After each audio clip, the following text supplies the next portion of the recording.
12वां अध्याय देवी के चरित्रों का पाठ का महात्म्य। देवी बोली, हे देवताओं, जो पुरुष इन स्तोत्रों द्वारा एकाग्रचित होकर मेरी स्तुति करेगा उसके संपूर्ण कष्टों को निसंदेश हर लूंगी। मधुकैटभ के नाश, महिषासुर के वध और शुंभ और निशुंभ के वध की जो मनुष्य कथा कहेंगे, मेरे महात्म को अष्टमी, चतुर्थी और नवमी के दिन एकाग्रचित से भक्ति पूर्वक सुनेंगे, उनको कभी कोई पाप न रहेगा। पाप से उत्पन्न हुई विपत्ति भी उनको न सताएगी। उनके घर में दरिद्रता न होगी और न उनको प्रयोजनों का बिछोह ही होगा। उनको किसी प्रकार का भय न होगा। इसलिए प्रत्येक मनुष्य को भक्ति पूर्वक मेरे इस कल्याण कारक महात्म्य को सदा पढ़ना और सुनना चाहिए। मेरा यह महात्म्य महामारी से उत्पन्न हुए संपूर्ण उपद्रवों को एवं 3 प्रकार के उत्पादों को शांत कर देता है। जिस घर व मंदिर में या जिस स्थान पर मेरा यह स्तोत्र विधि पूर्वक पढ़ा जाता है, उस स्थान का मैं कभी भी त्याग नहीं करती और वहाँ सदा ही मेरा निवास रहता है। बलिदान, पूजा, होम तथा महोत्सव में मेरा यह चरित्र उच्चारण करना तथा सुनना चाहिए।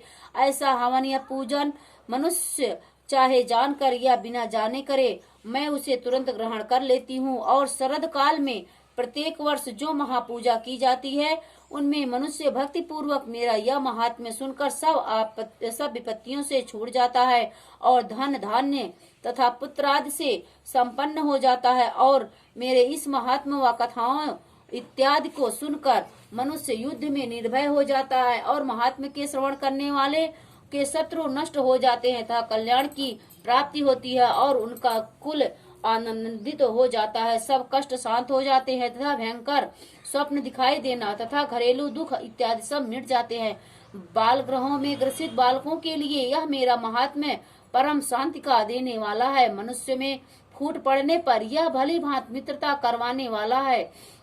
मेरा यह महात्म्य मनुष्य को मेरी जैसी सामर्थ्य की प्राप्ति करवाने वाला है। पशु, पुष्प, अर्घ्य, रूप, गंध, दीपक इत्यादि सामग्रियों द्वारा पूजन करने से, ब्राह्मण को भोजन करा के, हवन करके, प्रतिदिन अभिषेक करके, नाना प्रकार के भोगों को अर्पण करके और प्रत्येक वर्ष दान इत्यादि करके जो मेरी आराधना की जाती है और उससे मैं जैसे प्रसन्न हो जाती हूँ, वैसे ही प्रसन्न मैं इस चरित्र को सुनने से हो जाती हूँ।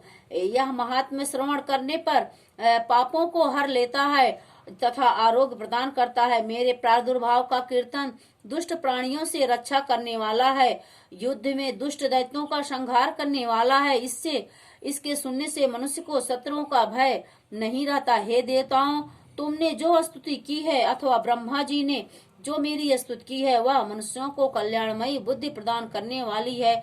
वन में सूने मार्ग में अथवा दावा नल से घिर जाने पर, वन में चोरों से घिरा हुआ, यह शत्रुओं द्वारा पकड़ा हुआ, जंगल में सिंहों से, व्याघ्रों से या जंगली हाथियों द्वारा पीछा किया हुआ, राजा के क्रुद्ध हो जाने पर, मारे जाने के भय से, समुद्र में नाव के डगमगाने पर, भयंकर युद्ध में फंसा होने पर, किसी भी प्रकार की पीड़ा से पीड़ित, घोर बाधाओं से दुखी हुआ मनुष्य मेरे इस चरित्र को स्मरण करने से संकट से मुक्त हो जाता है। मेरे प्रभाव से सिंह, चोर या शत्रु इत्यादि दूर भाग जाते हैं और पास नहीं आते। महर्षि ने कहा, प्रचंड पराक्रम वाली भगवती चंडिकाओं कहने के पश्चात सब देवताओं के देखते ही देखते अंतर्धान हो गई और संपूर्ण देवता अपने शत्रुओं के मारे जाने पर पहले की तरह यज्ञ का उपभोग करने लगे और उनको अपने अधिकार फिर से प्राप्त हो गए। और युद्ध में देवताओं के शत्रुओं शुंभ और निशुंभ के देवी के हाथों मारे जाने पर बाकी बचे हुए राक्षस पाताल को चले गए। हे राजन, इस प्रकार भगवती अंबिका नित्य होती हुई भी बार बार प्रकट होकर इस जगत का पालन करती है, इसको मोहित करती है, जन्म देती है और प्रार्थना करने पर समृद्धि प्रदान करती है। हे राजन, भगवती ही महाप्रलय के समय महामारी का रूप धारण करती है और वही संपूर्ण ब्रह्मांड में व्याप्त है। और वही भगवती समय समय पर महाकाली तथा महामारी का रूप बनाती है और स्वयं अजन्मा होती हुई भी सृष्टि के रूप में प्रकट होती है। वह सनातनी देवी प्राणियों का पालन करती है और वही मनुष्य के अभ्युदय के समय घर में लक्ष्मी का निवास बनाकर स्थित हो जाती हैं और अभाव के समय दरिद्रता बनकर विनाश का कारण बन जाती है। पुष्प, धूप और गंध आदि से पूजन करके उसकी स्तुति करने से वह धन और पुत्र देती हैं तथा धर्म में शुभ बुद्धि प्रदान करती हैं। जय माता रानी जी। हे माता रानी, इसी प्रकार मेरे घर के सारे कष्ट दूर करो माँ, मेरे सब परिवार की दुख दूर करके सबके घर में सुख शांति प्रदान करो माँ। जय माँ, रोग दोष से सबसे मुक्ति दिलाओ माँ। जय माँ शेरा वाली।